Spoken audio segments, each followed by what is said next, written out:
years. Can you believe that? How is everybody doing today, tonight? It's today for me. It's only 1 in the afternoon for me, but time zones are interesting. But yeah, it's been quite a journey. And I am truly grateful for every one of you. So, if you're just jumping in, there's a poll in the chat asking how long you've been following the channel. Some since the beginning. We got a 1 day to 2 years. Let's see. How's stream quality right now? Because on my end it looked kind of choppy for a second, but then again that might be because I set it to low. I'm actually going to set it to lower to maximize my bandwidth.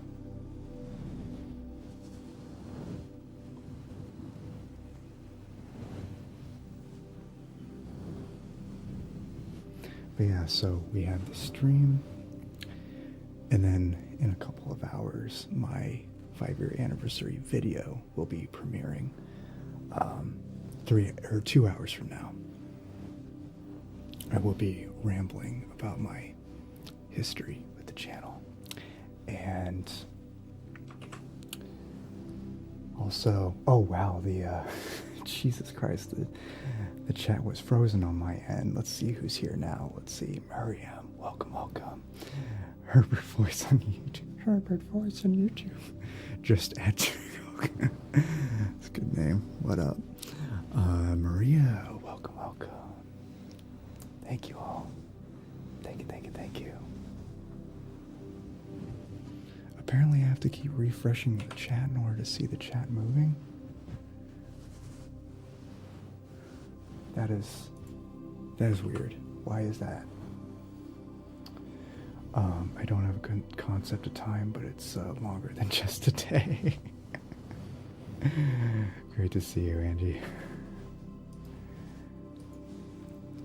But yeah, so as some of you know, I a couple weeks ago was in New Zealand, and about 3/4 of my video will be about that, but for the first quarter of it, I will be talking about my history with being an ASMR artist and what led me to where I am today. So that's going to be a lot of fun. But yeah, if anybody has any questions, feel free to ask away.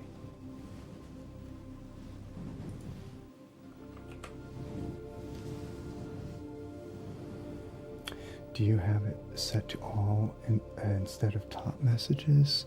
Oh, I have it set to top chat. I always forget that's a thing. I don't know why that exists, let alone is the default.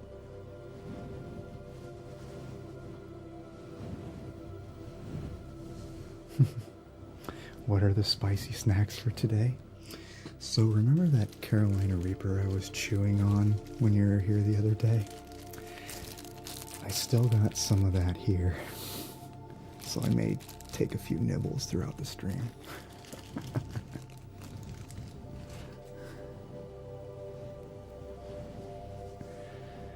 Oh my goodness. So yeah, if anybody wants to see that, let me know. Dumb question, I know y'all do want to see that. I don't know why it exists for the creator and mods, like we have to see all the messages in case someone's being an ass. Exactly. Pepper nibbles, of course. Yes. So I remember, shout out to James Bond 235. I remember recently he became Skeletor. He did a Skeletor cosplay, and he did a TikTok where he ate a pepper, and I was like, "You're gonna eat a spicy pepper?" And he's like, "No, a regular pepper," which is a bell pepper, but pepperheads never refer to bell peppers as regular peppers, because to us, it's the exact opposite of a regular pepper. Oh, man. So, yeah, why not? Let's take a little nibble of the Carolina Reaper. Cheers.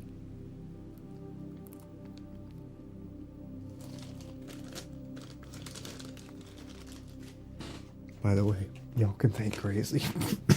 Y'all can thank Crazy because she gifted me these peppers on my birthday a couple months ago. Yeah, these are no joke.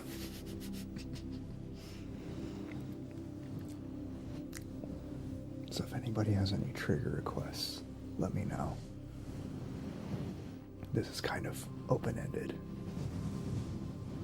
because I have no idea how to set up channel points on YouTube. I don't think that's a thing on YouTube yet.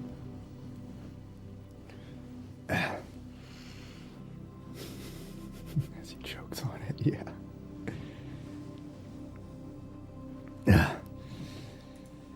Oh, man. That is nuts.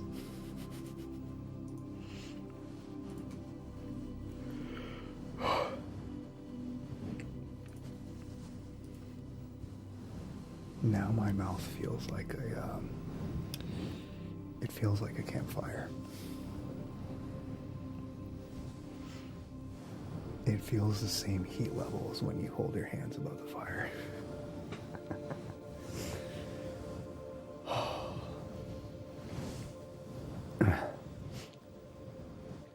What is the hottest, what's the spiciest thing all of you have eaten? Whether it be a pepper or a meal.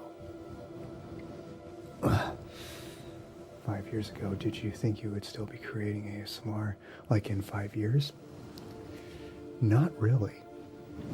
I mean, when I got in, I did intend to do it just indefinitely, just as long as I felt like it. But I didn't go in with the full intent of doing it long term, if that makes sense. But I just never stopped. There have been, I will admit, there have been a few moments throughout the years where I thought of quitting, but thank God I didn't.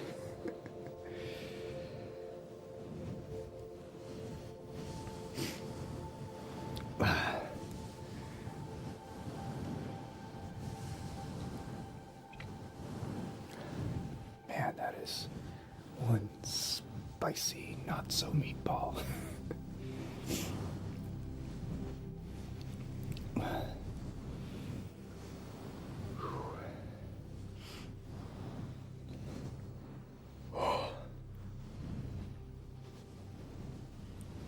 Why don't we go on to a trigger that I almost never do,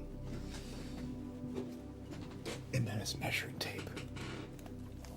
I'm actually working on a collab with some other ASMR creators, an ASMR Bros collab. It'll be featuring Dido and Maddie Tingles, actually. And one of my triggers is this. I'm doing good, Miriam. I didn't get a lot of sleep last night because I was up late editing my anniversary video because it was a long video and I kind of waited till the last minute to make it. That's on me. But other than that, I feel fantastic.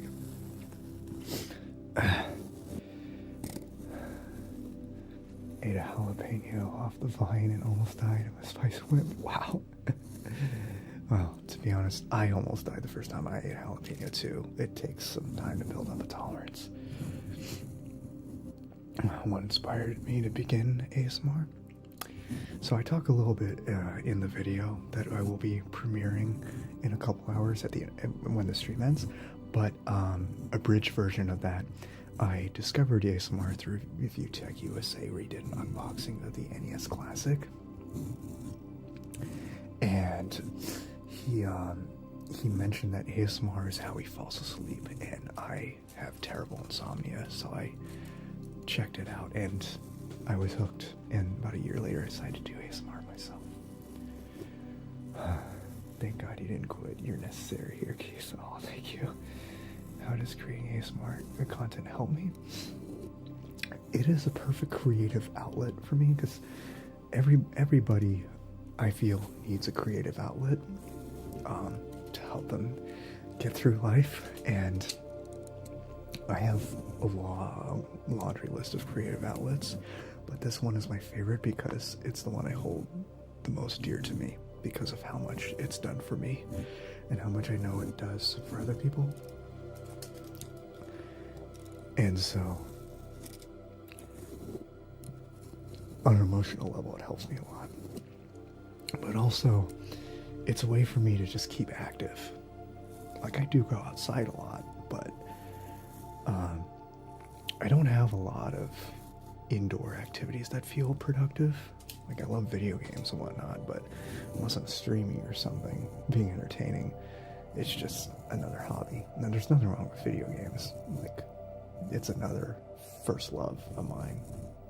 But, like,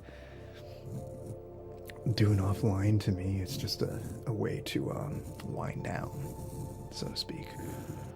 But I do take pride in being creative and productive, and I always like my avenues of that to be as beneficial to the consumer, as, for lack of a better word, as possible.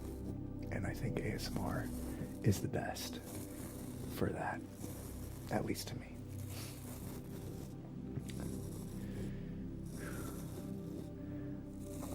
Wow, I listened to them all. What are the odds? Great combination. Yeah. Yeah. Also, the ASMR Gamer is going to be in it too. What is my favorite ASMR video? Ooh, that is a really good question. It's one of the toughest to answer because there's a laundry list of favorites that I have, and they change constantly. But if I had to pick one of my favorites at the moment,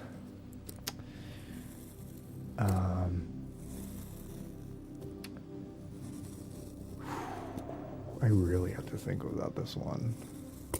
I could name a few. Like, Gracie B's Skyrim roleplay, which actually was featured at TingleCon, which is a annual online ASMR convention that I run. And I know almost nothing Skyrim, but that didn't stop me from thoroughly enjoying that video. So Gracie, thank you, and amazing work. I absolutely love the ASMR Nerds Wandering in the Skyrim series. Like, again, know virtually nothing of Skyrim. See, here's why I love Skyrim ASMR, despite knowing virtually nothing of Skyrim. That's why, because it's easier for me to turn my mind off to something that I don't understand thoroughly. Like, when I first saw the Lord of the Rings movies, I was so confused, but I enjoyed the aesthetics and the acting, and the score, and it put me to sleep. It was like early day ASMR for me. Now I have a much more thorough understanding of ASMR, or of Lord of the Rings, and it doesn't put me to sleep as easily as a result. But I do, as a result, get to enjoy the movies, like actually enjoy the movies themselves. But yeah. Hey, what up, Brian? I discovered ASMR through you. Really? Really? Oh, I'm honored. The ergonomic mechanical keyboard unboxing video. I also bought and used that keyboard after I saw that video. Really? Well, fun fact. I spilled some... I spilled some hard cider on that and destroyed it, but I bought a new one of that same keyboard and still have it now. And it's still one of my favorite keyboards of all time. I'm really glad you liked that video. A trigger I don't like. I'm not a big fan of mouth sounds and ear eating and chewing. I can tolerate it, but it's not ASMR to me at all. Especially if it's sexualized. Like, I don't judge, but to me, anything that's sexualized is not ASMR anymore. It's the opposite, to be honest. That's so kind of you. Thank you. Hey, Strawberry. Yeah, I do remember seeing you at TingleCon. I do random stuff as Strawberry. I do remember that. How you doing, man? Happy channel anniversary, fam. Thank you, Jay. How you doing, my guy? That is very true. Hey, Darkle. I'll throw a question too. If you had to choose a game, any game to play through for the channel, which would you go for? So before I answer that, I will say there's a reason why I don't really do gaming videos on this channel that much anymore. They don't get the traffic that they used to anymore. But I still enjoy doing gaming ASMR and gaming in general. But that's going to be more of a Twitch thing. If you want to see more gaming content, follow my Twitch, twitch.tv/famcamASMR. I may do a gaming stream tonight. Time TBD. So look out for my community tab. But if I had to pick one game, it'd easily be GoldenEye. But that can be played in a day, so if I had to pick a longer game, it would probably be a Zelda game. Maybe Link to the Past or Ocarina of Time. One of those. Clicking sounds. Excuse me. That pepper finally hit the sweet spot. Clicking sounds are rather nice, yes. Love those. Also, happy channel anniversary. Thank you. Thank you. I want to say, what is your sign star? Oh, my star sign. Leo. I'm a Leo. Oh, don't worry about that. I don't mind those kinds of questions.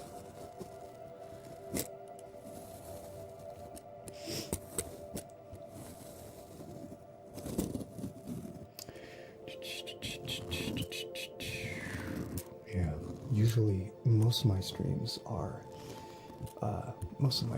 on Twitch, but I do want to do more streams here on YouTube because this is a nice little change of pace, and I feel like I don't connect with my YouTube audience enough, and there's while there is some overlap between my audience in YouTube and Twitch, it's not exactly as much as I would like. So I do want to spend more time live here on YouTube. So if you're enjoying this, let me know and be sure to leave a like. Be sure to leave a like. That really helps boost the channel in the algorithm. Oh, you're Virgo. I can't deny that I'm a Virgo too. Those are Tears for Fears lyrics. That song always comes to mind when somebody tells me they're a Virgo.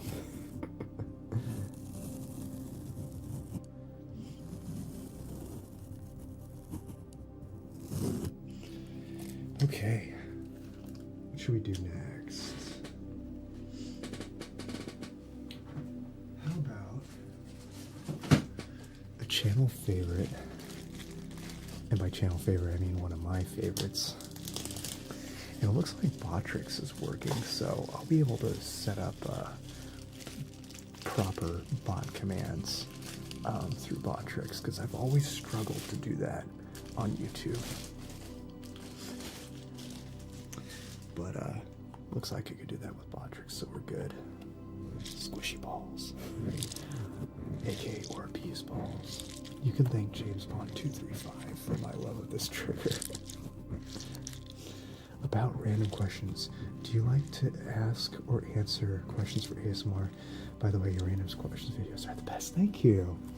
And I do need to do more of those.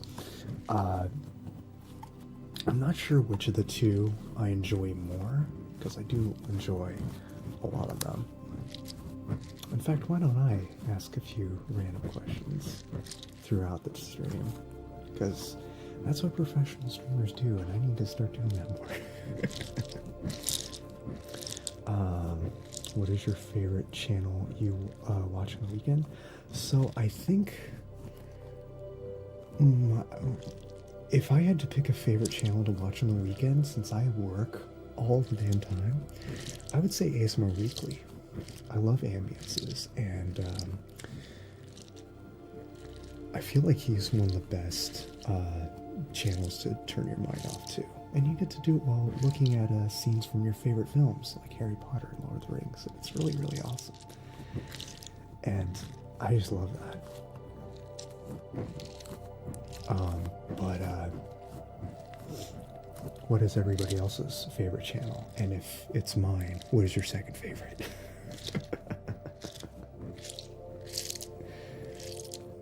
Everybody wants to rule the world. Yeah, that's a really good song. Just the other day, ASMR Destiny was doing a DJ stream on Twitch, and that song came up, and I was just jamming, because that's also one of my favorite songs ever. Fun fact, that they almost named that song Everybody Wants to Go to War. And thank God it didn't come to that. Oops. The Reaper has a bit of a fruity aftertaste to it. I had to do it. Oh, you tried it? You tried a bite? How'd it go? Gotta involve the chat and get that engagement. Yeah, exactly.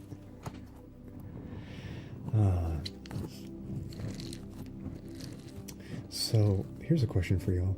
If you can travel to any country in the world, regardless of what's going on in the world, just for a vacation, for a week or two, where would it be? Mine, of course, would be New Zealand. I was just there, and I absolutely loved it, and 10 out of 10 would go back.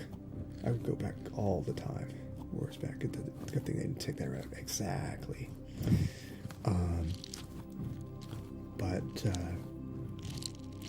if I had to pick a country that I've never been to before, it would be Japan. Although, big asterisk, I'm a little hesitant because they are super racist to foreigners from what I hear. Which, honestly, is the same can be said about the US.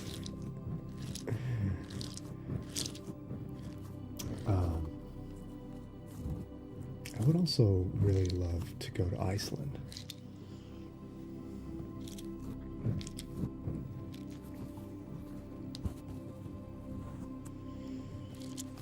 There's a tiny nibble, not much heat.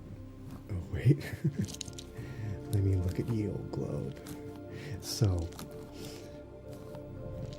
ooh, Ireland sounds really good. Yeah, I would love to go to Ireland. I've never been to the UK, but I never went over to Ireland. I agree with you in this channel, plus ASMR Jeremiah, Articulate Design, Jim 5, oh, Jim Shi, and GB. Yes. How come there is an Iceland but no Fireland? Well, I'll tell you right now, here in California is Fireland. We have wildfires all the damn time, so if there is a Fireland, it's right here. Yeah. Scotland or Japan, yes. I'd love to go to Scotland. That is where Dido's from.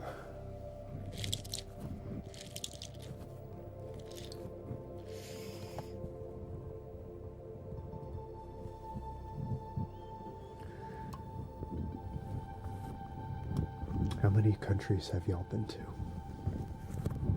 And where at? Scotland or Dubai? Oh yeah, United Arab Emirates. That's where Articulate Design lives. And he's originally from Scotland. So you took the full Articulate Design route. Hey, thank you, Tristan. Great to see you. Ireland, Iceland, or New Zealand for me? Yes, absolutely. I would love to do another trip to New Zealand, but bring all my American friends with me. So let me know if you want to tag along for that one, Gracie. That'd be sick. Just like an ASMR's retreat.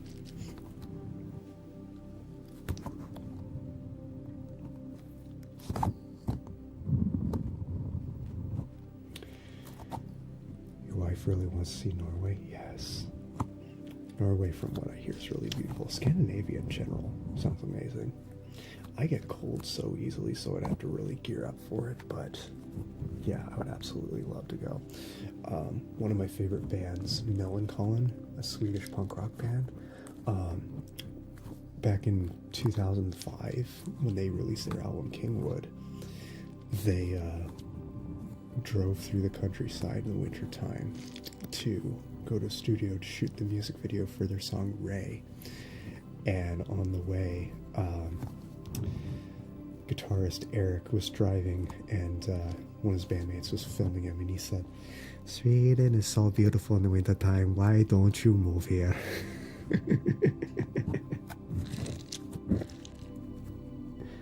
Want to go to the far end of Chile because apparently it's snowing weird from being so close to Antarctica. Yes, exactly. I think that's kind of how it is in the south end of New Zealand, which I did not go that far south. The furthest south I went was Nelson, which is the north end of New Zealand. But I did go to the center of New Zealand, which you'll see more about in my video. Which, friendly reminder, that will premiere in an hour and a half. We'll end the stream around that time and go over to the premiere. It's gonna be great. Never traveled to another country yet. Really? Wow.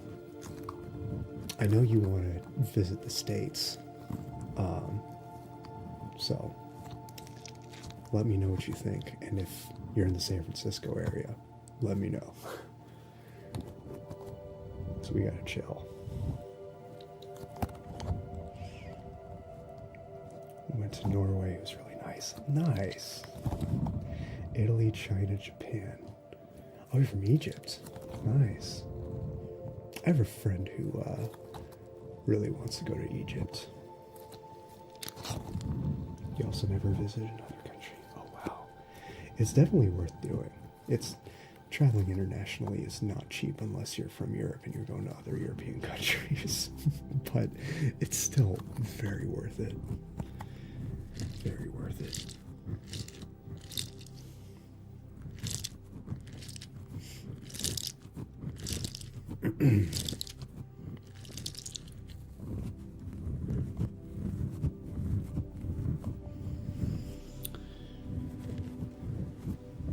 All right.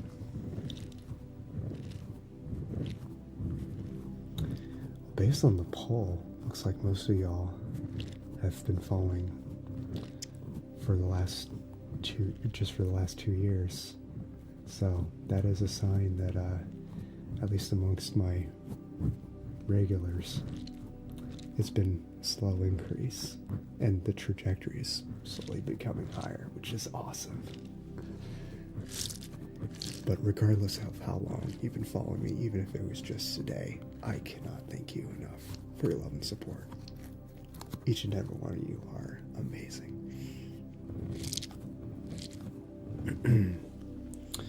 Be careful, I heard traveling Egypt could prove a bizarre adventure.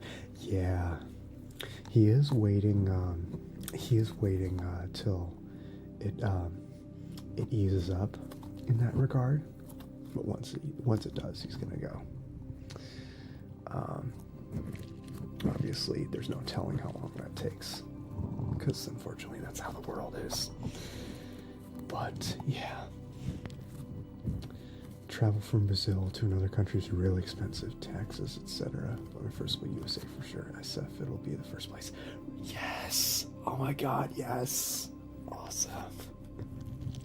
Heck yeah, trajectory of BRB Nate Coffee. Alrighty. Oh yeah. So Maria, here's a couple places that I recommend checking out in San Francisco. I know you're into sports. I know you're into volleyball. I don't know where to see volleyball there, but I'm sure there is some. But if you want to get a taste of American sports while you're there, obviously I can't recommend baseball enough. That's my favorite sport. And the San Francisco Giants. their stadium is called Oracle Park, and it's got a nice view of the bay from the seats. And the right side has a wall where players can hit balls over into the water. They call those splash hits. It's really cool. Just recently, the 100th splash hit by a Giants player happened over the course of 20 years of that stadium being there. But yeah, splash hits are not that common. They were in the early days of that stadium when Barry Bonds was playing, but that was the steroid era. Let's see. If you're into science, I recommend checking out the Exploratorium. Yes, go Niners! Yes!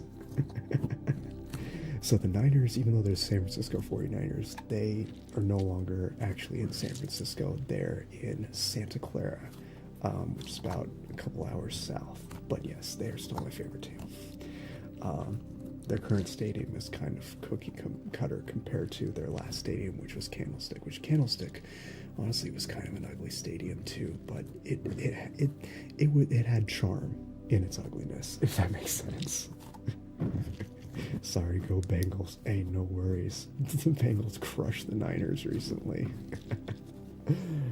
Man, yeah, the Niners have lost their last 3 games. They've not been themselves lately. Cal Academy of Science is a good place to visit as well. Oh, I've never heard of it. But I'll have to check that out.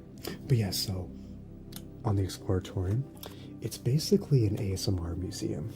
Like, it's not marketed as such, it's not officially branded as such, but it totally is an ASMR museum.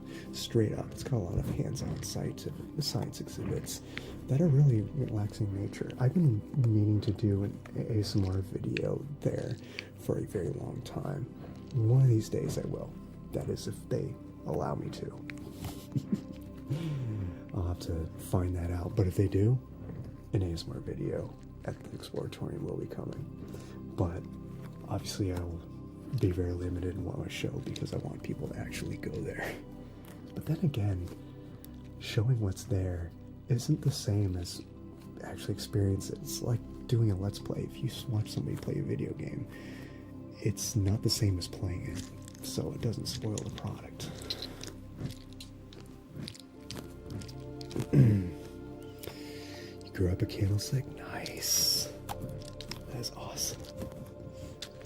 Thank you for your time, fam. Congrats for the 5th anniversary channel. See you soon again. Thank you so much, Miriam. Thank you for hanging out with us. We'll see you again soon. Stay chill.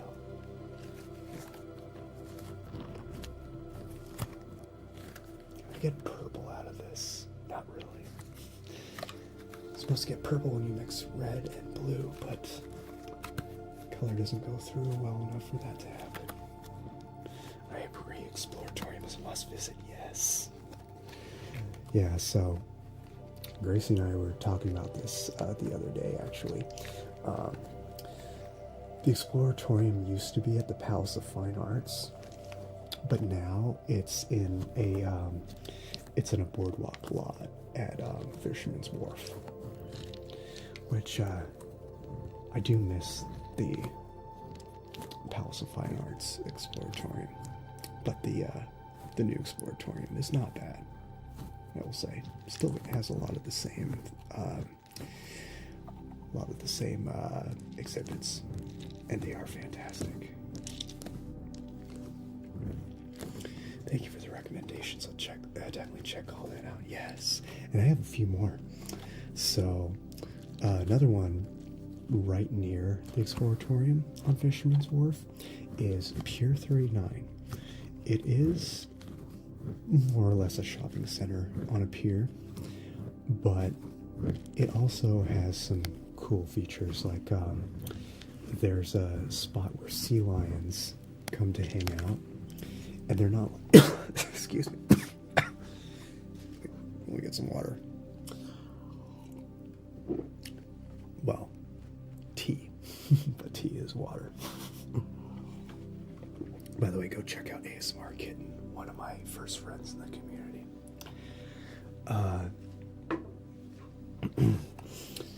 What was I saying? Yeah, so unlike most zoos, which are captivity stations, for lack of a better word, this spot at Pier 39 is like open for sea lions that live in the bay to just come swim and lay down, catch some sun, and hang out, and you get to watch them. It's so cool. In fact, the Giants mascot is a seal, Lou Seal, because of that. What else? Oh yeah, the Fillmore. So I actually have not been to the Fillmore yet, but one of these days I will. But my dad has a DVD of one of Tom Petty's performances at the Fillmore, and it was awesome.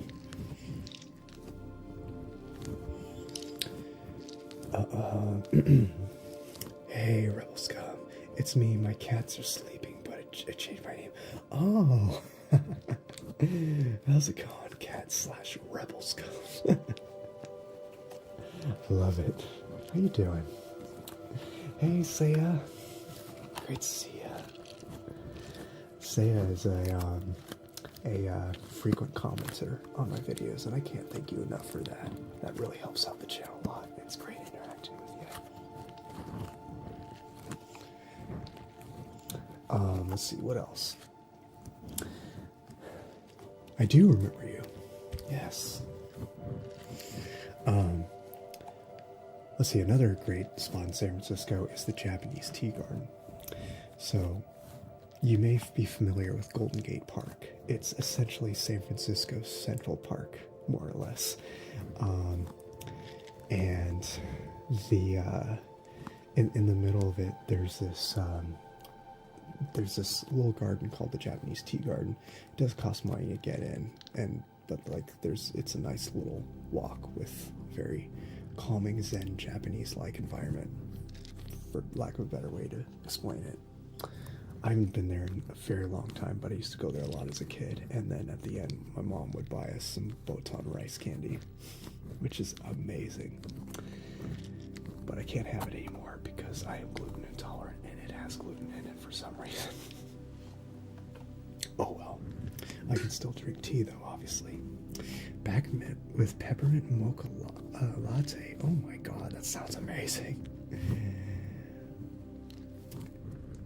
I have a trigger for you. Can you trace onto the screen with your finger? That's tingly. Absolutely. Let me get the 3D out of the way so I can do that. The way you're holding the squishy balls has me Damn it, Angie. Now I can't unsee that, but I gotta keep doing it because why not? Oh my god. Oh, I need to refresh the chat again. I think Here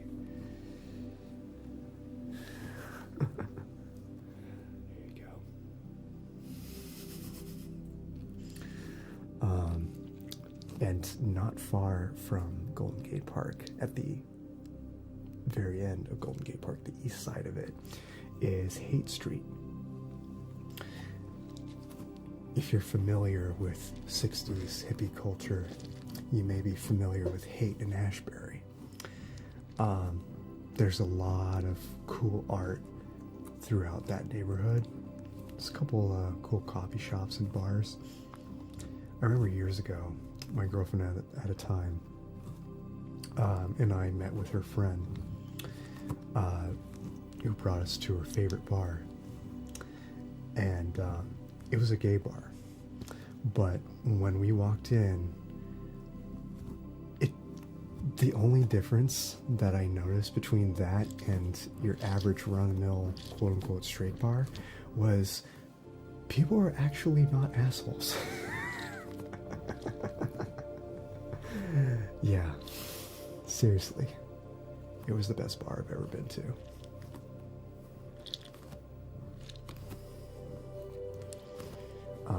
Unfortunately, I can't remember the name though, but it's on Haight Street, so just, I guess, do some Googling. if you want to check it out.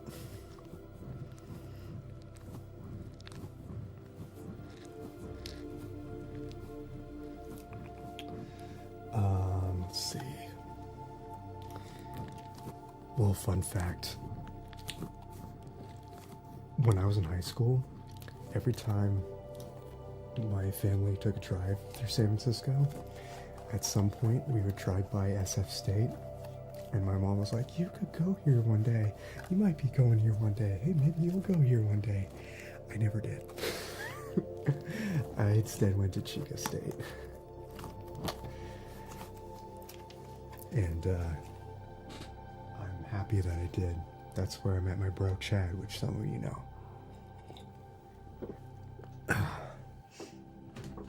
It's also where I studied computer graphics.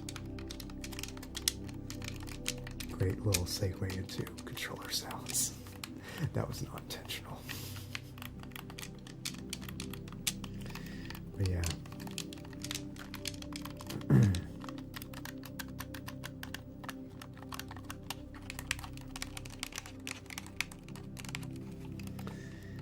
What's some cool places that y'all recommend in towns near you without doxing yourself? If you're going to answer, do it in a way that doesn't dox yourself.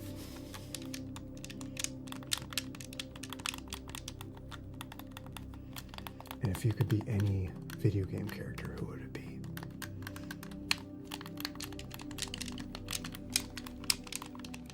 I have to really think long and hard about that answer, or the answer to that question.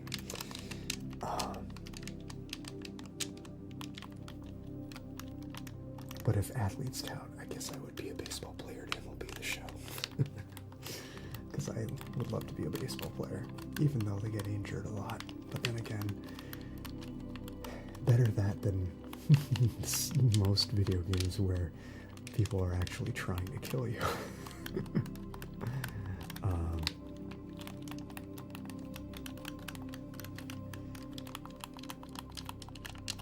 But maybe Funky Kong, because he's got that Californian dude bro vibe. So I'd fit right in, even though I'm so not that in real life.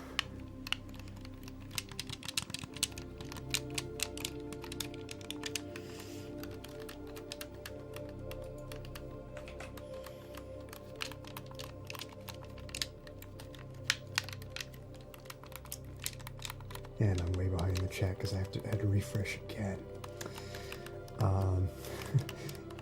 If two vegans go into conflict, is it still considered beef? As a vegan myself, I can answer that question. Yes, it is. Yes, it is. It's beyond beef.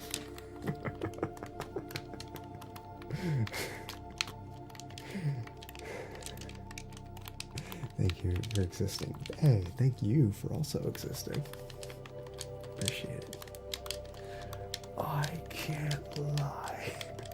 I rewatched Liar Liar recently. It's one of my favorite movies ever.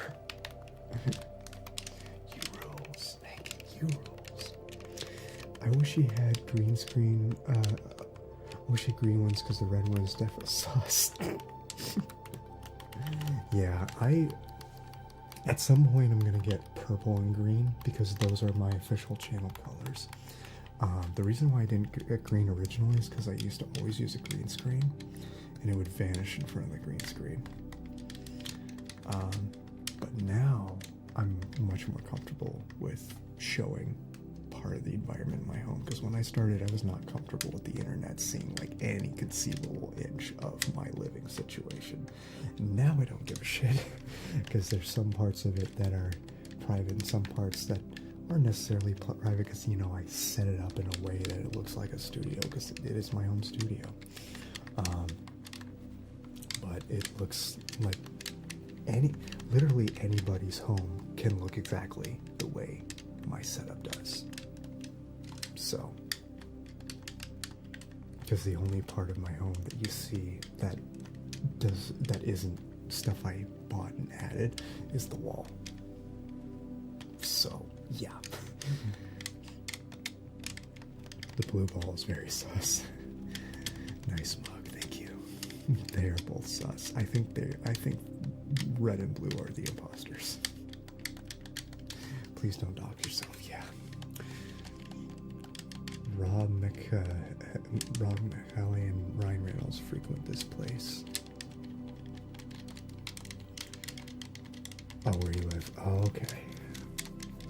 Speaking of Ryan Reynolds, and I'm not sponsored, but I found out not long ago that he is the owner of Mint Mobile, and I just switched to Mint Mobile. I cut out 70% of my phone bill by doing that, which is amazing. So if you live in the US and you're looking to save, again, not sponsored, I'm just saying that because I've done it.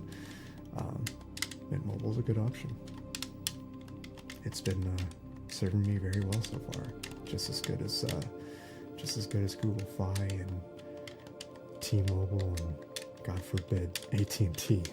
I've had all of those, and Mint Mobile is by far the cheapest, and I've never had any problems that didn't exist in the other brands.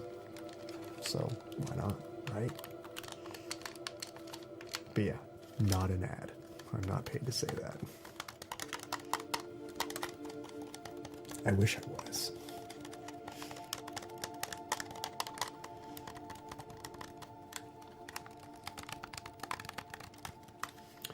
But I actually discovered it through a channel that I started following recently, not ASMR, but it's called According to Nicole. I don't know if you're familiar. She's like a rising star in the minimalist community, and the last few years, have started to become a bit more and more of a minimalist. I still have a bunch of tech, and I'm not getting rid of it if I still use it, but like, I've been decluttering a lot and looking for ways to be a lot smarter with my money.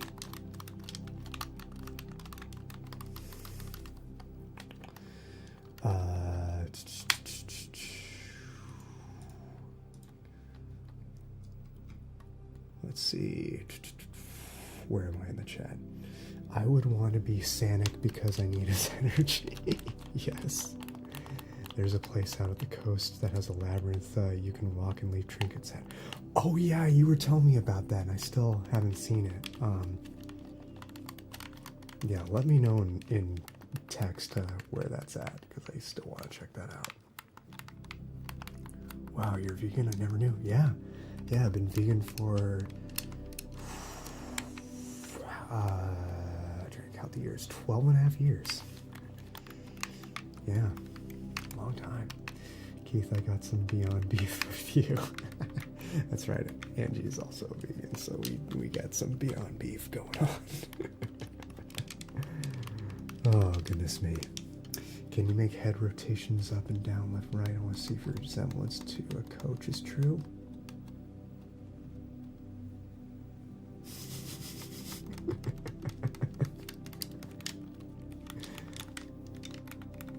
Am I like getting scanned for Face ID?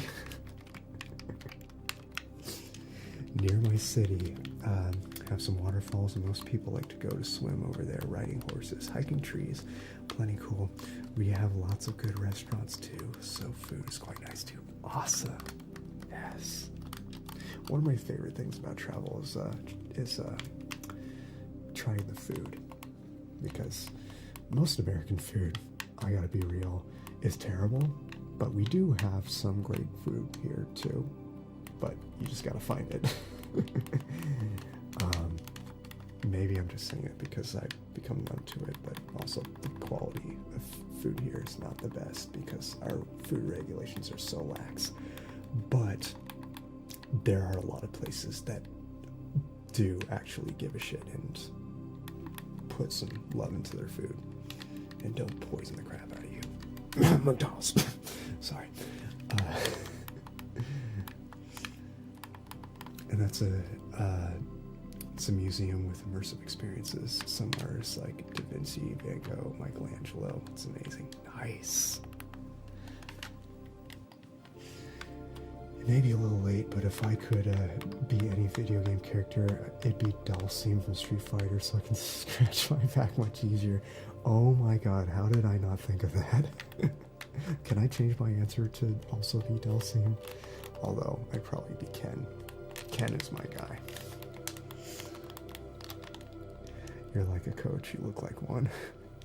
I did play as a coach in a baseball roleplay earlier this year. I need more of those. I need to do more baseball videos. Baseball's a big passion of mine. In fact, last night I had a dream that I was last minute drafted to the San Francisco Giants to play, but I woke up before my turn to bat happened. I was pissed. That's how dreams usually work.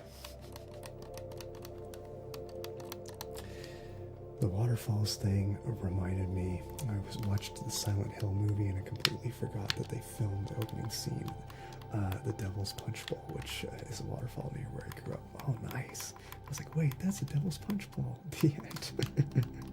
That is awesome. I've actually never played any Silent Hill game or seen the Silent Hill movie, but I would absolutely love to. If I could be a video game character, it'd be Melina from Mortal Kombat, because I always played one a lot with her. Nice. I'm sure you would whoop my ass in Mortal Kombat. I am terrible. But Liu Kang is my guy.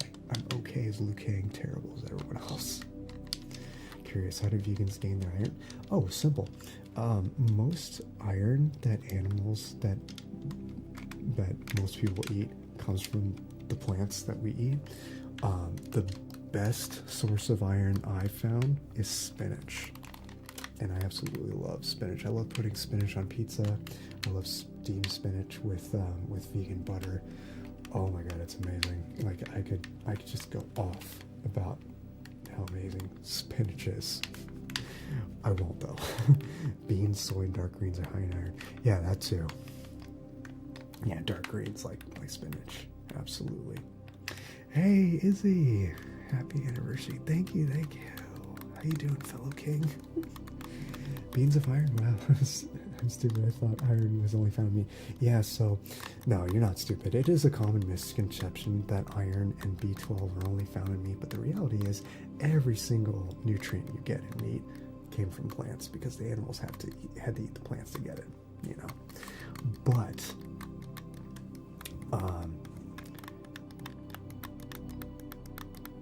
lost my train of thought. Forgot to take my B12 this morning. Yeah, the funny thing about B12 though is that because of food production, B12, significant B12, sufficient B12 I should say, is hard to get no matter what you eat, even if it's meat. That I think everybody should supplement, to be honest. But the easiest vitamin to get is D. Context. Because you could just get that going out in the sun. Now, if you're very sensitive to sunlight, that's a different story. But it is an option.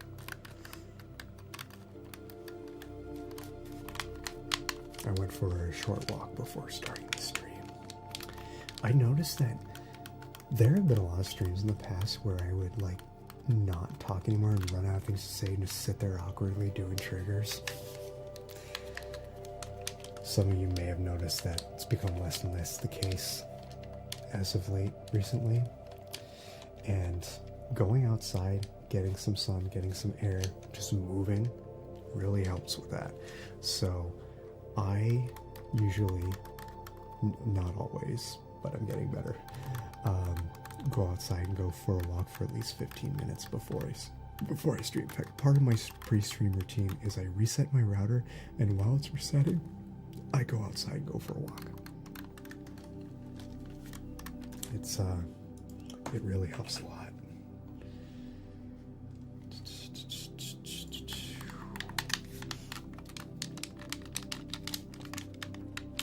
What are some of your favorite outdoor activities? Or if you're not an outdoor person, what's an outdoor activity that would appeal to you if you were? And if there's none, then what is your favorite indoor activity? You know what? Let me modify the question. What is your favorite outdoor activity and or favorite indoor activity? Outdoor for me is hiking. Indoor for me, gaming.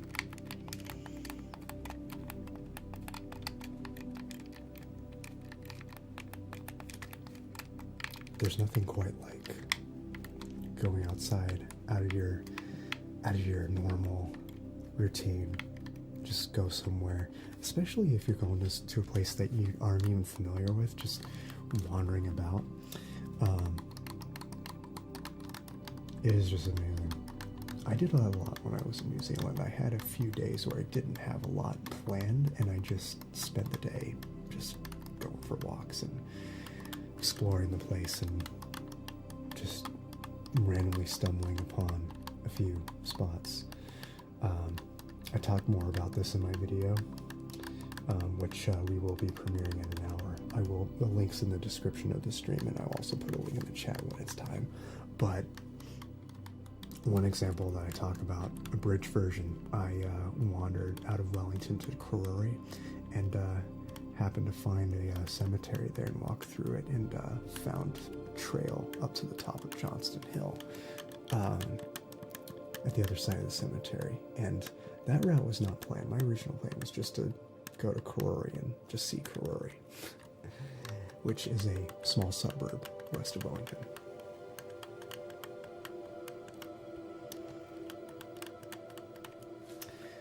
But yeah.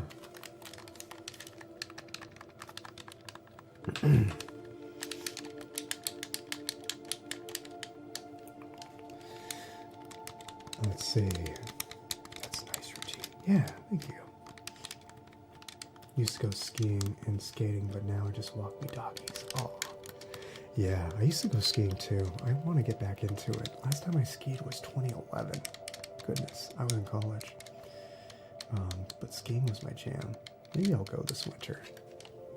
Even if I have to go solo. I've always been hesitant to going skiing solo because it's safer to have a buddy. But you know what? There's always other people around. Maybe I'll be fine. I did go the other side of the world by myself, so I should be okay. Gaming for indoors, yes. Opening a window door for outdoor. Yeah.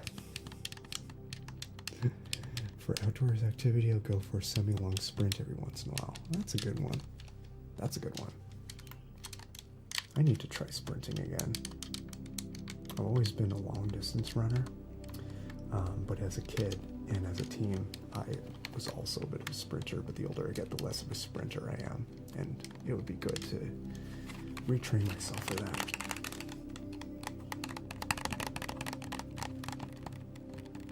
I still can run pretty fast, but if I do it too much, it'll take several days to be able to move again. Earlier this year, I played in a wiffle ball tournament with some coworkers of mine, and I exerted my sprinting so much. I still got the speed, but it really wrecked me the next day. My entire body felt like noodles. And I just, it hurt so much. But it was worth it. It was a lot of fun. We won 2 games before we lost and got out of the tournament.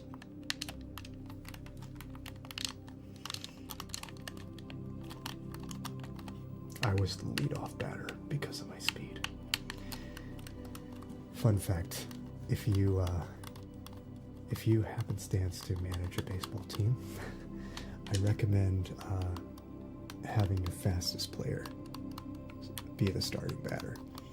Because if they get on base, you don't have other runners in front of them to hold them back, because only one person can be on one base at a time. So if you have the fastest person first, they could just go and not worry about somebody being in their way, which is super helpful. Not to mention if they're already in base and then the next batter gets a good hit, they could easily make it home and score.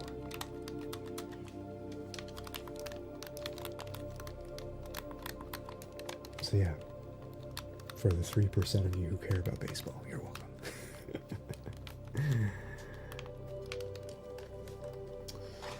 Why don't we move on to the trigger? Let's do some towel lotion.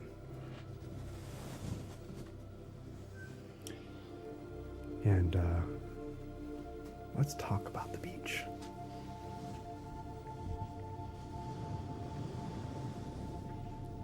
How many of you have been to the beach recently?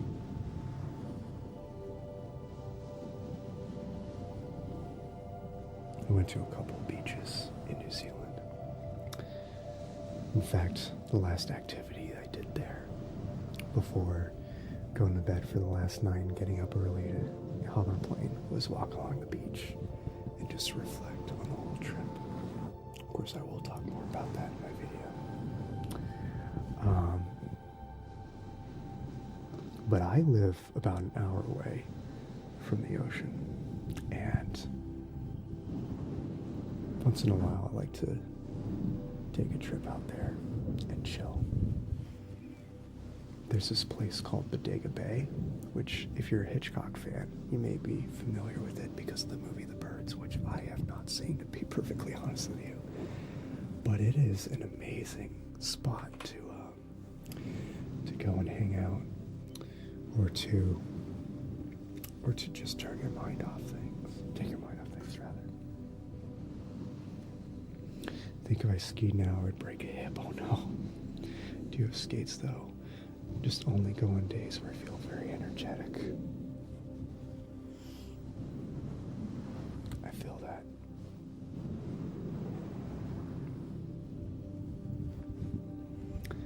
But one of my best friends in the community that's been a friend of mine almost since the beginning, whose channelversary is tomorrow. She started the day after I did. She was just in Cancun, and apparently the beaches are nice and warm, the water's warm, and the sand is like memory foam. Oh boy, I wish I was there to experience that, because that sounds like heaven.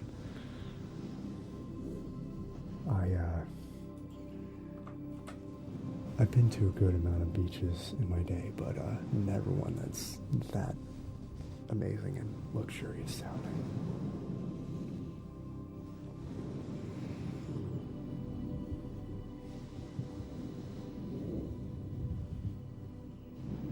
But why don't we take a moment and imagine that you are on a beach.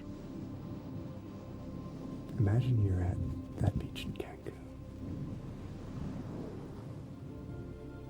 And the water is nice and warm, and you're laying down on that memory foam of sand. Not a care in the world.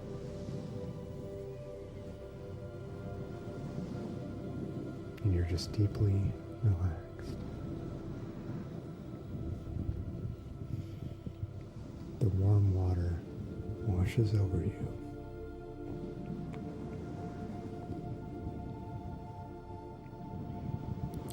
It's like you're on a soft bed outside with the sun and the water keep you nice and toasty. And the water is your blanket. It's a water bed, if you will.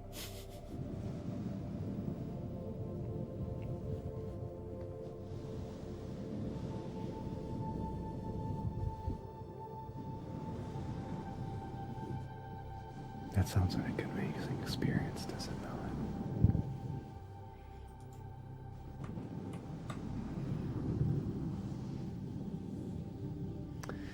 Me convincing my dogs to go for a swim so I could get beach pics of them. Oh. That'd be fun. I've not been to the beach since I was 8 in 2014, but it was fun, a fun experience overall. I kind of almost drowned though. Oh no. Oh, I'm glad you didn't.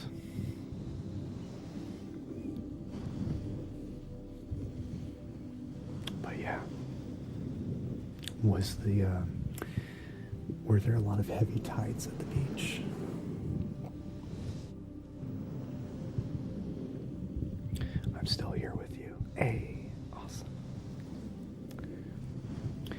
So, again, forgive me if I fall behind in chat every now and then because the chat keeps freezing and I have to keep refreshing. Alpha, what is going on, my guy? Happy 5-year anniversary. He's been here since 2019. Yes, that's right. You are a true OG. AG the OG. I should call you, I should rename you that in my Discord. In fact, why don't I do that right now? AG the OG.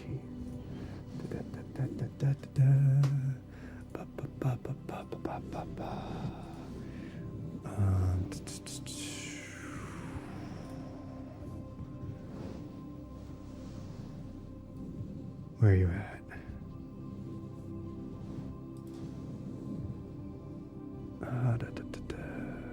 Give me one moment. Where?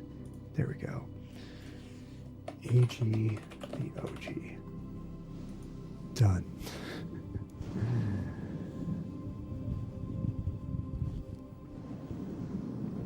Almost said 2029. He's from the future. Can you trace that mic when you're petting it? Got it. The sea is a big, giant elder god picking you to track it. You're not wrong. Hey, thank you, Ice Alpha. Welcome, welcome. We got 2 alphas in the chat. Alpha Gamer and Ice Alpha.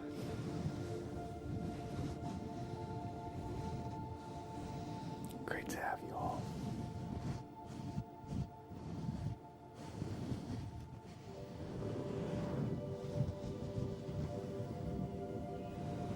But yeah, I absolutely love chilling at the beach, but I don't swim. I would say I swim in it maybe 10% of the time I go to the beach, to be perfectly honest. But that's because the water is so damn cold and I am very weak to cold, like I said. Perfect, yes. Are your lights on your ceiling? No. If you're talking about the lights behind me, the projector lights, the green one's on the floor and the yellow one is that little sphere right here.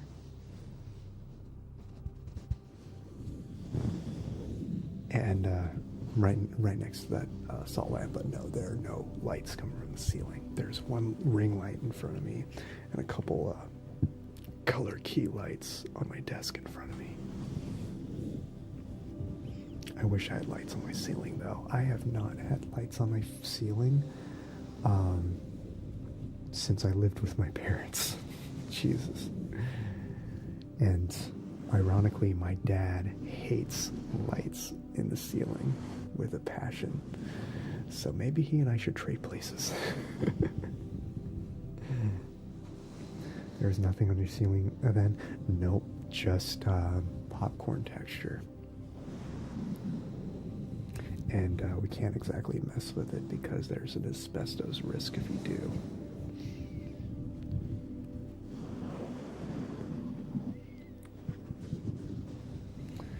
It is what it is, though. I don't have a lot of decorations, though, outside of this room. This room I do have decorations for the sake of content creation, but my bedroom has absolutely 0 connections on the wall. None.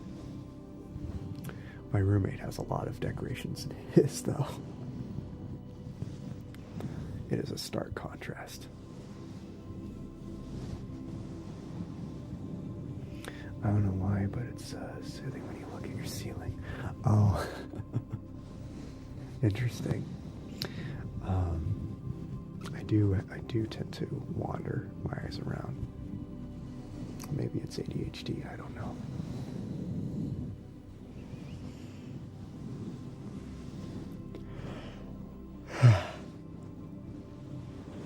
Because I feel like resting. Ah, it is kind of like resting. I can feel it coming in the air tonight. Oh Lord. Oh my God, Ice, thank you so much for the $1 tip. $1 super chat. Thank you. Oh, and alerts are working. Yes. Hell yeah. Thank you so much. I really appreciate it. Thank you, thank you. Wow, that is my first super chat in years because I have not streamed or premiered anything in a long time. I need to start doing that again. I have no tattoos? No, I have no tattoos. Nor do I plan on getting any. I do once in a while like to do henna tattoos, but no, permanent tattoos. I can't really do that. I can't really see myself doing that. Is it commitment issues? Maybe. I don't know. Where's the exclamation point yawn command when you need it? I'll have to set up commands on YouTube now that I know that it Botrix actually works with YouTube, because Stream Elements does not at all. At least with me, I could not figure it out, but at least I was able to get Botrix to work. So yeah, because of that, I will set that up more thoroughly and do a lot more streams here on YouTube. I did say on Twitch that a lot of my traditional ASMR will go over to YouTube and make Twitch more of a more variety thing. I'll still do ASMR on Twitch too, but incorporate a lot more other things like Fight Simulator and other games, and also non-ASMR gaming and whatnot.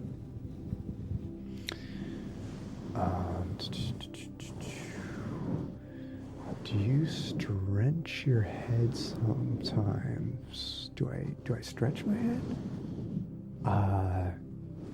I'm not sure. How does one stretch their head? Like stretch my neck, I guess. No problem. The videos you make help me sleep, so thanks. Hey, I appreciate that. I'm glad they help you. I'm really glad. Always happy to help.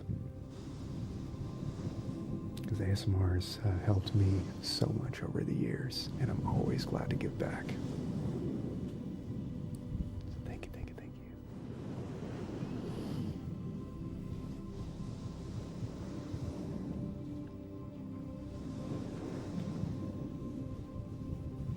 Hey, thank you, Lynn. Thank you. Thank you, thank you, thank you. You should try stretching your neck. You feel better up and down, left and right. Yeah, exactly. That is something I don't do enough. One thing I really don't do enough is rotate my shoulders. Because, like, whenever I do, I feel clicks in it because I don't do enough. Because, like, my muscles are super tight there and have for years.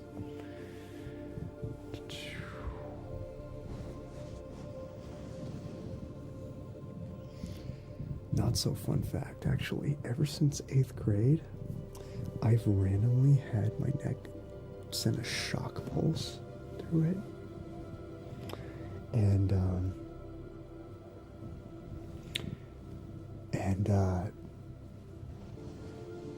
it's gotten better over the years because of stretching, but it still happens every once in a while. I don't know why. Maybe it's tight muscles. I don't know.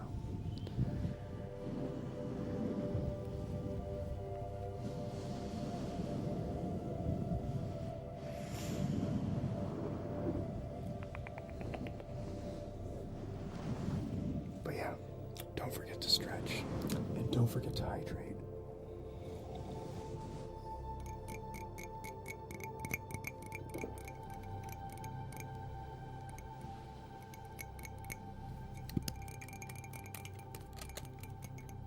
But yeah,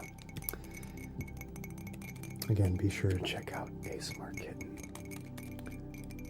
She played a huge role in jump-starting my path in ASMR, which in my video I will be explaining more of that. Neck seems healthy. Good. I'm doing something right. But yeah, so at 3 o'clock Pacific time, which is about 41 minutes from now, my 5-year anniversary video will premiere. Link in the description, and I'll also put a link in the chat when it's time. Because unfortunately I couldn't get redirects to work.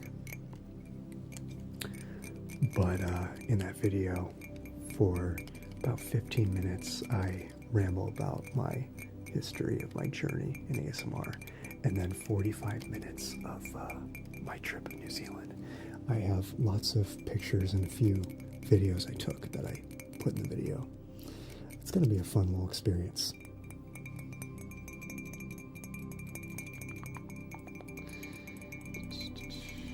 I've seen how you raised your head, so your neck is healthy, I confirm. Good. You have to see Dr. Mario for advice. Yeah. So, a few years back, before the beard, like my first half year or so of this channel, I was clean shaven. And so it's the hashtag before the beard era. And during that time, I did a Dr. Mario roleplay, and I actually used black makeup to paint the mustache on to make it shade like Mario's. And I also did that with a Bob Belcher roleplay, which to this day is my most viewed video. I think it has like some 22,000 views, which is not much in the grand scheme of things in YouTube, but for my channel, that's quite a bit. And I'm hoping to be able to put out more videos that get that kind of traction again. But you guys keep liking and commenting. Really helps make that possible. So thank you. I remember that. Seems like yesterday. Yeah, time really flew. Yes, ASMR Kitten is amazing. Like, I don't know where I'd be if not for Caitlin and Carol. The two of them were the catalysts to jumpstart my quote-unquote career in ASMR easily.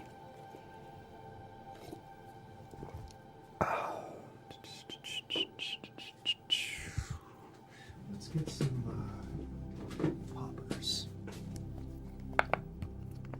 I really love this thing. I think everyone with autism should do ASMR.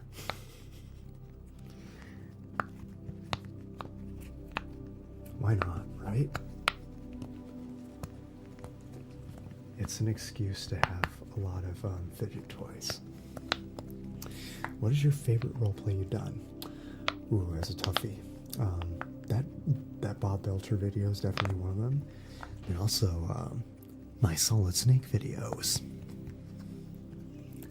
Because I'm a big fan of Metal Gear. And I love David Hayter's voice of Snake. Hence those videos. What gives you the most tingles? Probably scratching sounds and brushing. The first time I experienced ASMR tingles, I was 5 years old, and my parents were sweeping in the backyard on the concrete patio and the wooden deck, and that sound gave me really intense tingles. But I was a hypersensitive autistic kid, and I got sensory overload from it, to be honest. But the older I get, the more I appreciate the sensation. I've learned to handle it a lot more. Now I enjoy it, as long as it's not overkill like it was there. That's actually pretty good. Snake impression. Wow. Thank you. This is Snake. Colonel, do you read me? Yeah, so I've done a good few role plays as Snake, doing that voice. That's the most accurate Snake voice I've heard on YouTube. Thank you. After the end of World War II, the world was split into two, East and West. This marked the beginning of an era called the Cold War.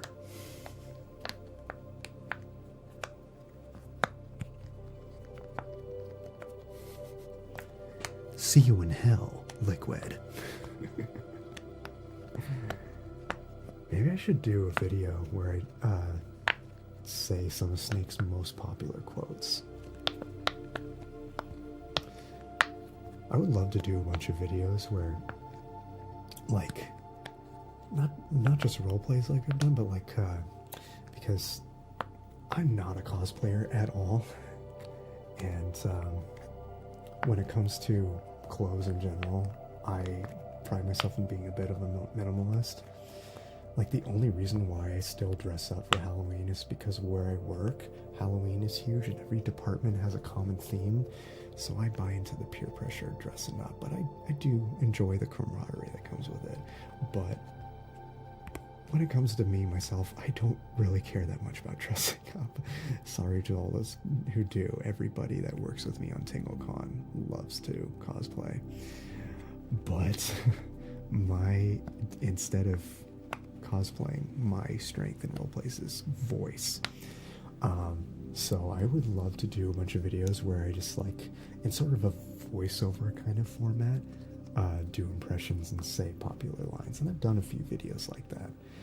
Ages ago, I did a video where I did impressions of all the male characters of Overwatch at the time. And that was inspired by a video done by Boheme Chella, where she did the female characters. I highly recommend Boheme Chella, by the way. She is amazing.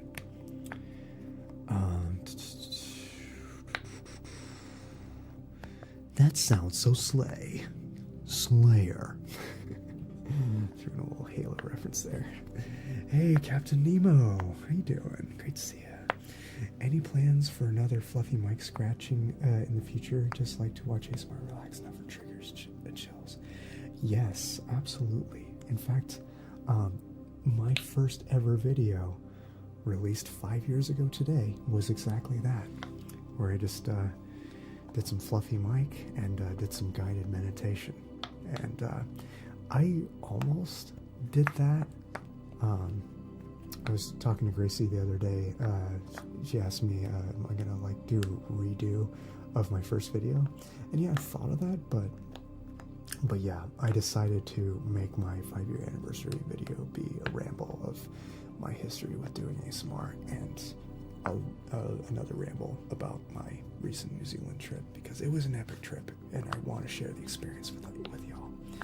So be sure to stick around after the stream. We'll go another half hour and then that premiere will happen. I will put a link in the chat, and there's also a link in the description right now if you want to go over there and ring the bell, hit the like button, leave a comment, all that jazz. You can do that even before the premiere starts, but I would love to see you all at the premiere. The video is an hour long, and if that's too long, feel free to go in and out as you please. And of course, because it's a video, it'll still be up after the premiere, but I would love to hang out with y'all at the premiere nevertheless. Voice and eating the hot thing. Yep, that's what I do. That's what I do. I do keep my voice as healthy as possible despite eating the hot thing. What are your thoughts on the Metal Gear Solid 3 remake trailer? It blew me away. I am so stoked for that. I made a promise to myself that for the most part I will not buy things the day they come out, and I am really fighting the temptation to do so with that game. But I do want to generally wait for games to go on sale on Steam and not get them when they come out. I know it's better for my channel, particularly Twitch, when where I play games, to play games when they come out. But too many times I've been burned by games that came out broken as hell, and leaving a bad taste in my mouth and having a hard time going back to the games when they're actually fixed. So I'd rather just wait till they go on sale and see if they actually came out working properly. You know what I mean? Obviously Nintendo's an exception because I know that Nintendo never puts their games on sale, but also B, they always delay their games if they will be broken as hell if they don't. So I trust Nintendo in that sense. There's a lot of other crappy business decisions Nintendo makes, like how aggressive they are with DMCA. That was me as Cyberpunk. Yes, that is the game that I thought of when I said that. Waiting for games to have a discount. I can relate. Yeah, exactly. I really think there's nothing to lose with that. Wait for them to have a discount, and by then they'll probably be fixed if they came out broken. Win-win. It's worth it. Like, I've been looking forward to the new RoboCop game all year long, but I'm still waiting to get it for it to go on sale. Back in my day, you didn't get 20 chances to fix your game, and they just came out working half decently. Yep. Yeah, back in our day, you had to make sure that it was working properly before it released. Otherwise, you're known as the studio that released a broken game, and that was not a badge of honor. And then, decades later, the angry video game nerd would rip you a new one. And you'd experience that shame all over again.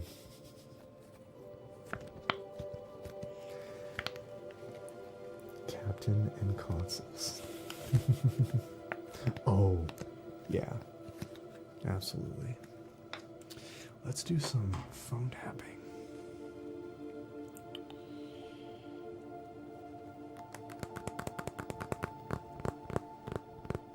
I love phone tapping. To me, it sounds like popcorn tap dancing in heaven.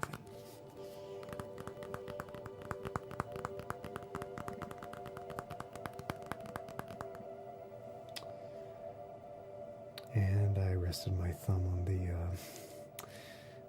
fingerprint scanner, so it asked me to type in the freaking code.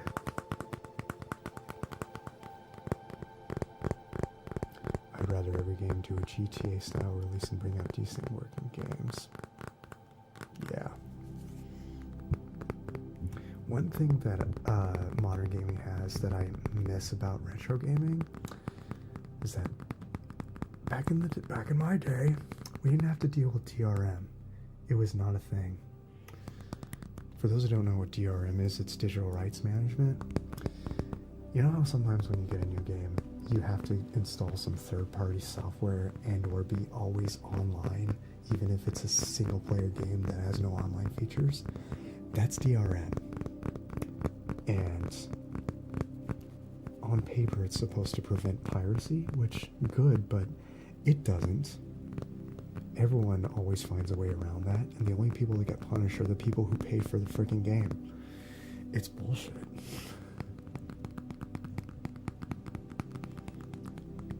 Back then, games weren't as complex and didn't have so many libraries and dependencies. Yeah, I guess debugging was easier. The more complex it become, the more things that can go wrong. Oh, 100%. 100%. And these games get rushed out the door so the companies can meet their quota so that their shareholders who never picked up a controller in their life can be happy. Your phone is turned on, right? Yes, it is. Hence the occasional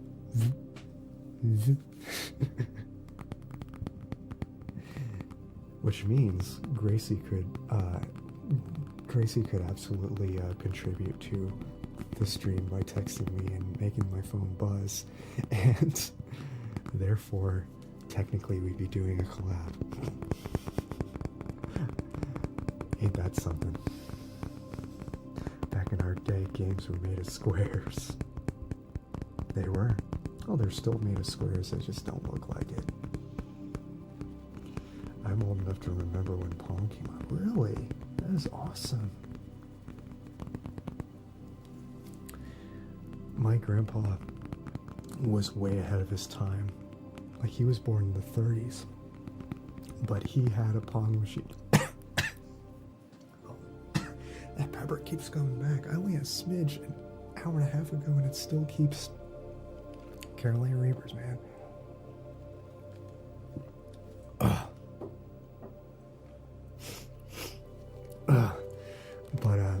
what was I saying? My grandpa was born in the 30s, so he was in his 40s when Pong came out. It is so funny because my my parents always say like they're too old to appreciate video games. Meanwhile, my mom's father appreciated video games. He was an engineer in the army and at a local phone company. So he was really into tech and got me into computers. And he had Pong, and I beat him only once out of God knows how many attempts. He was really good. Yeah, but that was my first experience with home video games. And then a couple years later, a friend of mine invited me over to play Super Mario World, and that's what I considered made me a gamer. Like, playing Pong with my grandpa sparked my interest in video games, but I didn't really consider myself a gamer until I played Super Mario World, because I thought Pong was like just like any other toy that you just happen to connect to the TV. I didn't really know that there were any other ways to play video games at home until I was 7, because my parents did everything they could to keep me away from video games, because it was too addictive and it makes you violent and all that bullshit. Well, the addictive part is true, but the too violent, the video games making you violent thing, there are countless studies that prove otherwise. But anyway, once a friend of mine invited me over to play Super Mario World. About a half year later, my parents changed their minds and got me a Super Nintendo and Super Mario World, but they had me sign a contract. Eventually, they got over this. For the first few years, they had me sign terms of conditions for it, where I had to. There were some things on it I agree with to this day, like I had to do chores and do homework and stuff like that to earn points, to earn playtime. I agree with that. That's actually a good system. But the very end of the terms said, if you imitate video games, your Super Nintendo will be taken away.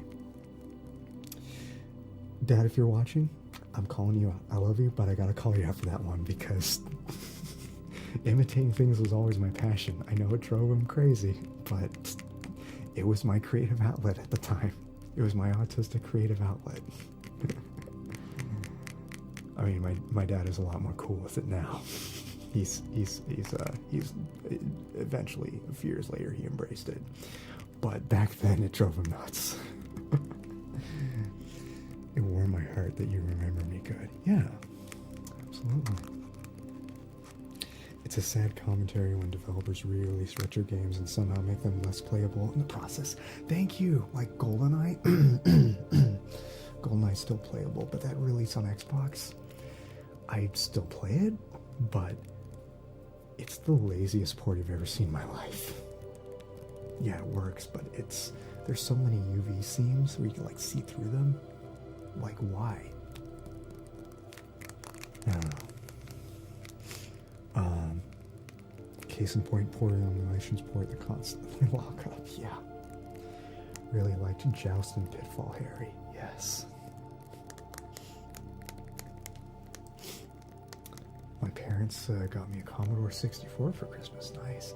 But they didn't get any games for it. There was a program in the manual to program your own maths game. I sat for hours at the age of 6. That is so awesome. To program the game in only to have it switch off the end of the day. Oh no. So it like not save or anything? You had an Intellivision. Cool. I've seen those, but I've never really seen any games play on it, but I would love to see. That was made by Coleco, right? If I'm not mistaken. Good life lesson today. First console was a Pong system. It was a dedicated machine, didn't take cartridges. I'm a war veteran when it comes to gaming. Yep, that is what my grandpa had. He had like, it had 2 dial controllers. One of them was also the console itself, and had a little switch between Pong, soccer mode, and practice mode where you just hit against the wall, and hockey mode. And it had a little add-on for second controller, where the second controller was just the dial. Oh, it was Coleco. Cool.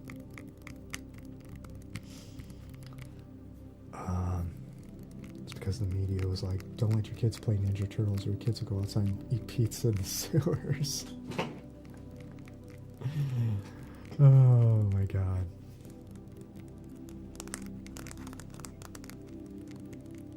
You know, it's funny. Last time Gary had a birthday, I ordered a pizza and played Ninja Turtles. Because he loves pizza. And pizza often reminds me of Ninja Turtles. Shout out to my boy Gary. He's one of the OGs in Fam Cameo.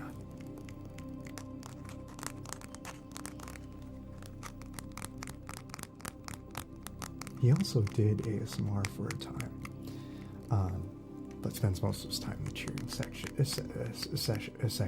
which I respect that.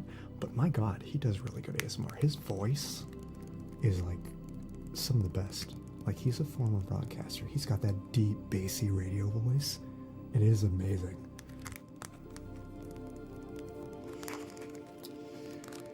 The Commodore did not have any save abilities. You got a code to enter in the end of every level of the game if my game recalls correctly. Oh, it was one of those things. Okay, yeah, that was very common even into the NES. In fact, a more recent NES game, yes, a recent NES game called Battle Kid, some of you may be familiar, it actually came out in 2008. It's a homebrew, but it is for the NES on an actual NES cartridge. I actually have it. I should stream it again at some point. It's been a while. But it's one of the hardest games ever. But that game uses passwords, not saves. Gary brings us joys in many ways. He really does.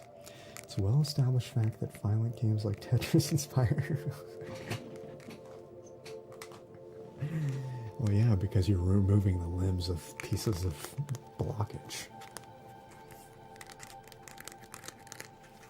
I do love me some Tetris, but oh my God. But man, it gets brutal after a while. Tetris is like Simon. It starts out easy and you feel like a champion, then toward the end it gets impossible and you feel like a complete loser. No matter how good you are, eventually it catches up to you. And you know what? That's a good metaphor for life.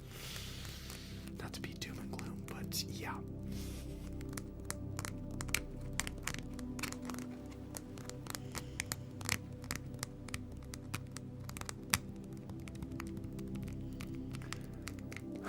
All right, got about 20 minutes left. Why don't we light a candle? Violent tendencies to build walls after playing Tetris. I can still light this candle. It's like melted down so deep. Yep. And just breathe in.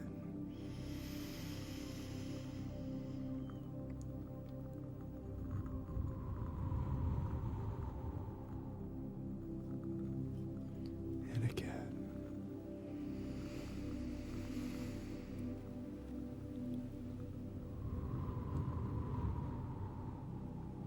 Smashes into Tetris wall after watching Godzilla.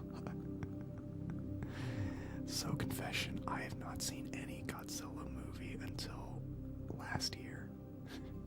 And I don't even remember which Godzilla movie it was, but it was like a black and white one from like, I think the 50s, where it was different in Japan than it was in the US, where they like had a whole different actor in the US version, which, why? I knew the 50s was racist, but was it really that racist that they went through that much trouble? Goodness me. Restricting kids from having video games makes about as much sense as completely banning movies or books from your home. All media is violent content, but can be dealt with on a per basis level. Exactly. 100%. 100%.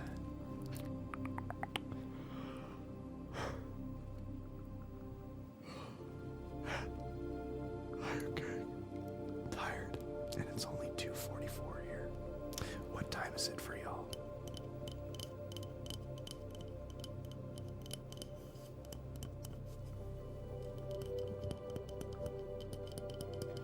Recommend Shin Godzilla, modern version by Japan based on the older ones. Oh, okay.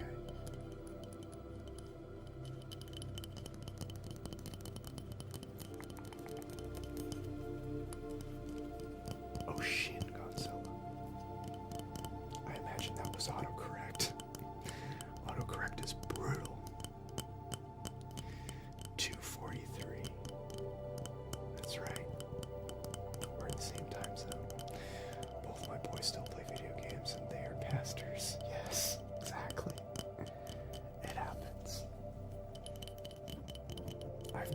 podcasters who love video games too. It's almost 6 p.m. Eastern time. Oh yeah, that's right. Almost 6, me sleepy dude. Sleepy. Hey, Suzette. Welcome, welcome, welcome.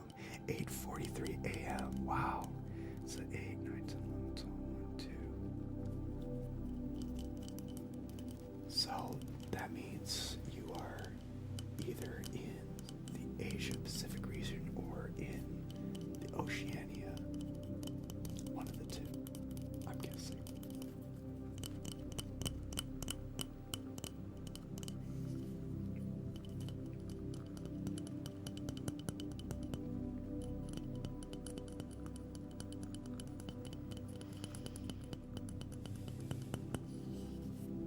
It's amazing how much we really get to connect all over the world with social media, but especially in a community like this.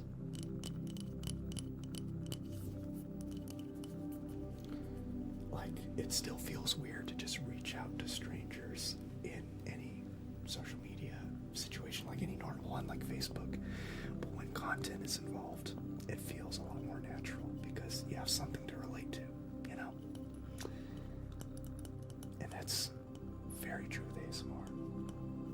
I would say the vast majority of friends I've ever made in my lifetime, I made in the last 5 years doing ASMR through this community. Isn't that wild? But I am grateful for it. Almost 5 p.m. in Kentucky. Nice. So that means Kentucky is Central Time.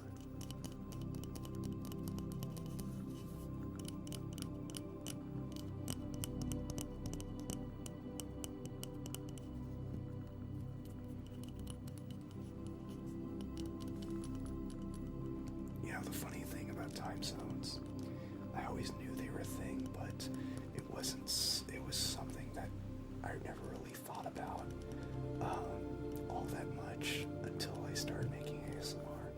Although, a couple years before I started doing ASMR, I worked a job, and still had that job a couple years into doing this. But I worked a job that had our biggest client on the East Coast.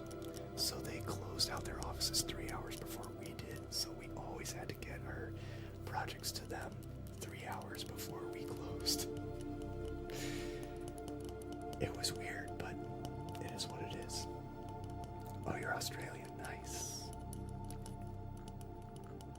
Are you familiar with Sheila ASMR?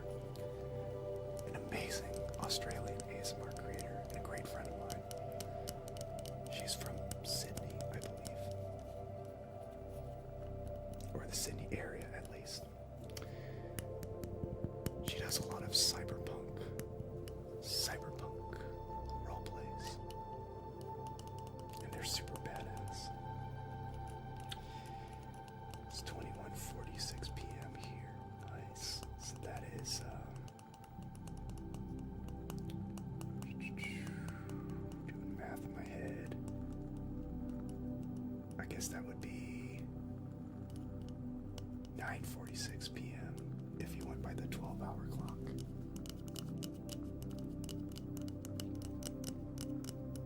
How much we get to connect, for better or for worse. I don't actually have any social media accounts unless you count YouTube. That's probably for the best.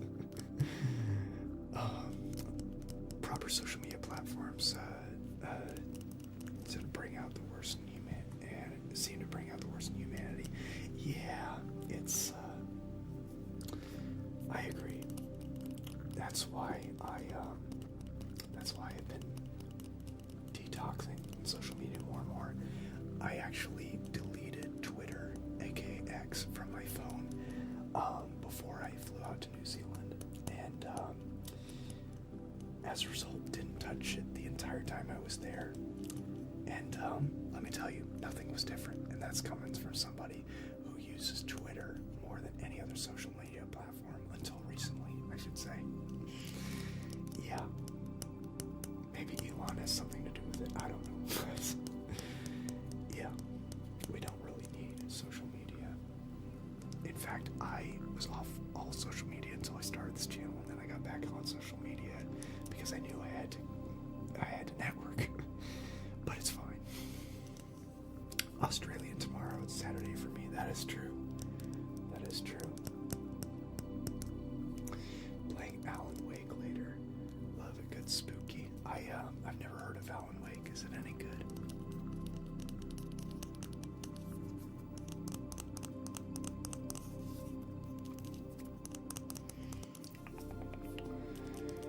Yeah, we have about 10 minutes left before it is time to march over to the video premiere.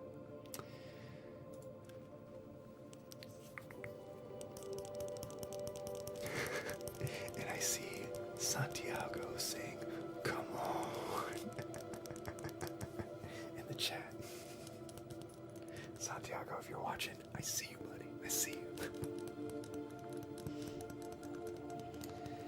Musk got a lot of the platforms fact-checking misinformation cards. Yep, absolutely. It's weird. Good jump scares. Good. I love good jump scare. Some of you were over my for those who don't know, I also stream on Twitch, twitch.tv/famcamASMR. This last Halloween, I streamed some Five Nights at Freddy's, and Emily Wants to Play, and Monstrum. Those are good times. Didn't do it in ASMR though. I don't know how anyone could do all that in ASMR because I do get scared. And you will know when I get scared. So, yeah, couldn't play those games in ASMR. Maybe creepy, scary games that aren't jumpy scary I could do in ASMR. But it is not easy for me to stay in ASMR mode if I get jump scared.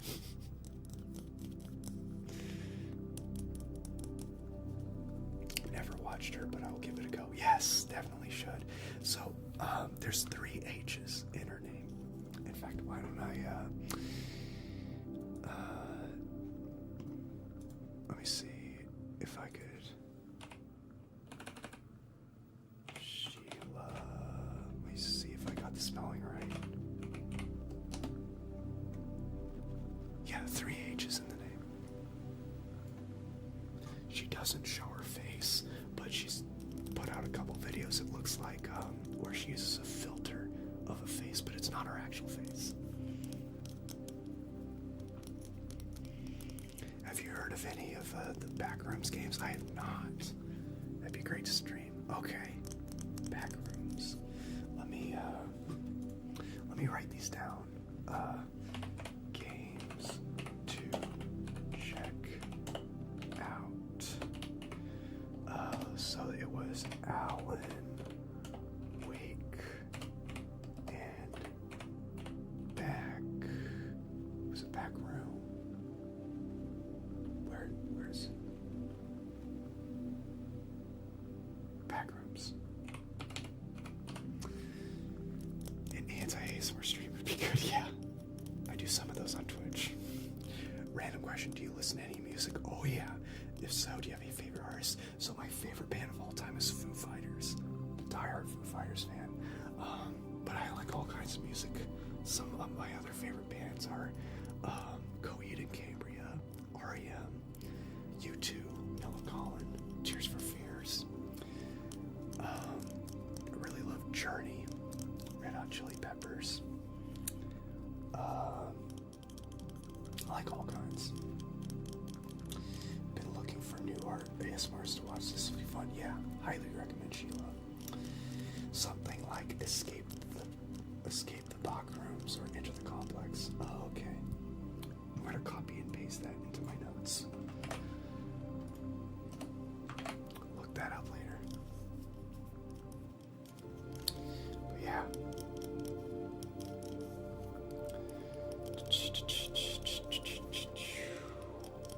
Well, this has been an amazing couple hours of streaming on YouTube. Like I said, I will be doing streams here on YouTube more often. Yes, I do usually stream on Twitch, but for ages I've been meaning to do more YouTube streams, and it's a great little step out of my comfort zone. I definitely could make this more of a regular thing. My biggest concern was, will it go smoothly? Will jazz, but clearly it did. So, yeah. And also be sure to check out TingleCon. That is also here on YouTube. It is an online annual ASMR convention that I run with Nathan ASMR, with Tinglesmith ASMR, with Amy K ASMR, and with Shiver Me Tingles ASMR. And we have guests of ASMRs of all kinds featured on that show. TingleCon happens every year in August, but we also have 2 mini interim events, one of which is coming up next month on the 9th and 10th at 9 p.m. Or no, not 9 p.m. What am I saying? Not 9 p.m. 3 p.m. to 6 p.m. Pacific time, or 6 p.m. to 9 p.m. Eastern time on December 9th through 10th. Or if you're in Asia, Australia, New Zealand, etc., if you're in that side of the world, it will be the 10th and 11th for you. And that will be JingleCon. That is our post-season interim event. Each day will be 3 hours long. And our pre-season event in the spring or autumn if you're in the southern hemisphere, but it's called SpringleCon. And those happen on April. Dates to be decided. Saw Guar in a little bar while they're in college. Really? That is awesome.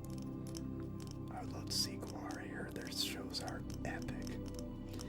Scorn is a Geiger-inspired game. Haven't played it, but it looks terrifying in that disturbing Geiger way. Foo Fighters are amazing. I'll have to check out the con as well. Yes, we'd love to see you at JingleCon and SpringleCon and TingleCon. That'd be amazing. But yeah, if you search TingleCon in the YouTube search, it'll come up. There's also a link to it in the description of my video, which we'll be going over to in a bit. But I didn't put it in the description here because reasons. Anyway, but yeah, love those cons. They're so much fun. Yes, thank you so much. Thank you. And also, by the way, speaking of those cons, it is a tradition that every single TingleCon event, we have a segment where I eat something spicy. Last TingleCon, I ate a ghost pepper, and it was wild, y'all. It was wild. Maybe when I get my tolerance enough, I'll eat one of those Carolina Reapers. Can't promise that, but maybe, just maybe. But we're about at time, so let's make our way over to the YouTube premiere. It's gonna start in a couple of minutes. So here's the link. So go ahead and click that and make your way over to the premiere, and I will see you there. Thank you all so much for an amazing 5-year anniversary stream. Be sure to like, comment, subscribe, all that jazz helps with the channel. And until I see you next time, as always, stay chill. See you at the premiere.